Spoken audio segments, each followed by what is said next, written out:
All right, these are the best movies of the year. But first, I want to do a couple of honorable mentions. I would never call Trap a good movie, and it's appropriately named because I felt trapped watching it because it has like 10 endings. But I can't say I didn't enjoy it. The whole movie is basically watching a fellow Josh Hartnett, make this face.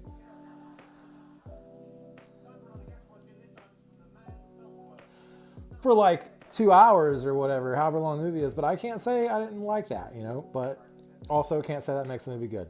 My next honorable mention, I guess, is Beetlejuice. I don't feel like this movie, it's in the same vein as Trapped. Like, it held my attention. I enjoyed it well enough. I had some problems with it. I made a video about it. But all in all, I wouldn't say it's one of the not for me movies. It's just a not very good movie that I still reasonably enjoyed. Woman of the Hour was only hindered for me really by it being a Netflix movie that looked and felt like a Netflix movie. But otherwise, I thought it was really good. And lastly, Red One, I don't think deserves the shit it's getting. People don't hate this movie, they hate capitalism, and they're using this movie as a punching bag.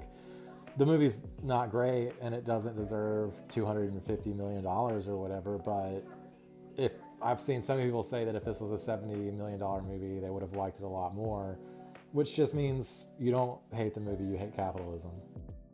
Number 11 for me on my list is Deadpool and Wolverine.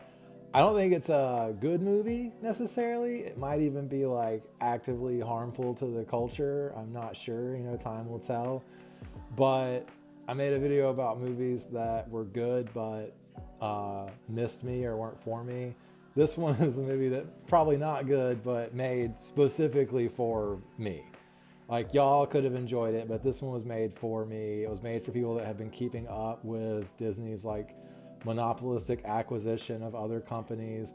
It was for people that were sick of the MCU, and more importantly, it's for people that grew up loving Wolverine for some reason, and I forgot that about myself, like, until I see him come out there.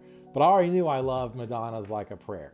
It's just basically a combination of elements thrown together haphazardly. And like I said, it might actively be bad for the culture, but I had a hell of a time. All right, we're into the top 10 list proper, and I got Oddity. I really enjoyed this director's previous movie, Caveat. I think Caveat might be better and scarier than Oddity is, but Oddity is still really good. I don't want to spoil it for anybody that hasn't seen it. It's probably the creepiest movie I've seen this year that's from this year. Great. Really looking forward to this director's next thing. I think that they've so far, better than anybody else, blended these supernatural elements with these like family drama stories.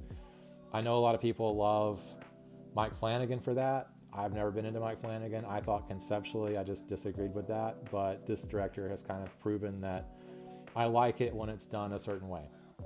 Number 9 for me is Rebel Ridge. I also love this director. I loved Blue Ruin. I was hooked. I went back and watched Murder Party and loved it, and then Green Room came out and I loved that.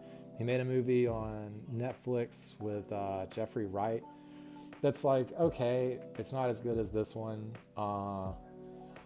But this movie, I feel like a lot of people said that it's pulled its punches towards the end by having there be like one good apple, but I don't think that that's really what the movie's trying to say. I think it's more of like a microcosm of class consciousness, and if you look at it through that lens, it makes more sense as that, instead of her being a stand-in for the police, she's a stand-in for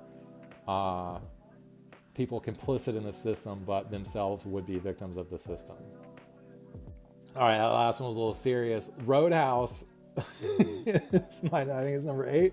I loved Roadhouse. I've seen it like a dozen times now. I adored it.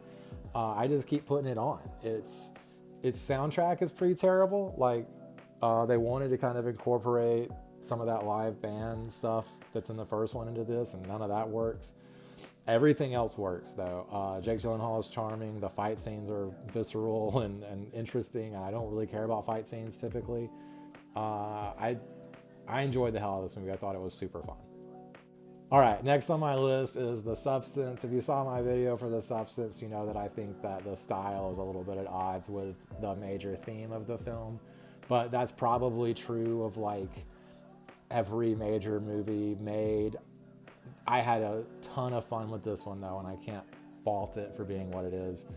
I said about I Saw the TV Glow that I liked it conceptually. I don't think I said that, but I meant that.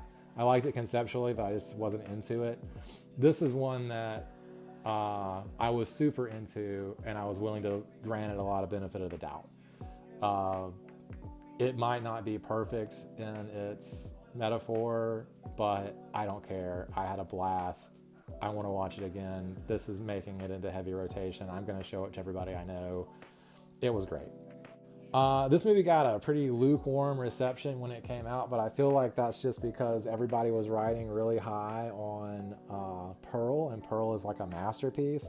But this movie is also really good. I had a great time. I love that this dude's giving us like a different little slice of horror subgenres with every one of the movies. I enjoyed that this is inspired by Italian giallo films. I liked that angle. I liked the goofy cult stuff. Like a lot of people thought, I think that was out of place because they're comparing it to American slasher films where we don't really do that. We like to have like singular villains, but that's not always the case. And I enjoyed it. I had a great time. I've watched it several times since. This is another one I watched several times since seeing it in the theater. I had a great time. I thought it was a ton of fun. I thought Nicolas Cage's performance was fantastic. I think Nicolas Cage is one of those incredibly underrated actors because he's so willing to give it what it takes. I think people interpret that as like over the top or hammy, but when he's in a movie like this, I think it works really well. I mean, I still think the best Nicolas Cage movie ever is Pig, where he's not doing any of that, but be that as it may, Nicolas Cage is a great actor that is rarely properly utilized, and this is an instance of him being properly utilized. I loved it. I imagine that this will be a movie I just put on for years and years. I loved this movie. I love Beverly Hills Cop. I love Eddie Murphy. Just keep putting Eddie Murphy in movies. I just want more of this. I loved this. I've got no complaints. I was in it from start to finish. My number 2 is In a Violent Nature. I really loved this movie. I thought it was great. I want to see these people's take on every slasher. To do one in the suburbs with like a Michael Myers type guy. Do one in like, you know, redneck territory that's like Texas Chainsaw Massacre or, you know, Wrong Turn or something. Do like a Scream version where you're following 2 high school students around. Just keep making these. I want to see more Johnny. I just really loved this movie. I'm glad people are still making slashers. I love slashers. My number 1 movie is on nobody's list. I might be the only person on earth that really liked, but it's Lisa Frankenstein. Holy shit. I've seen this movie I don't know how many times, and I tear up a little bit every single time.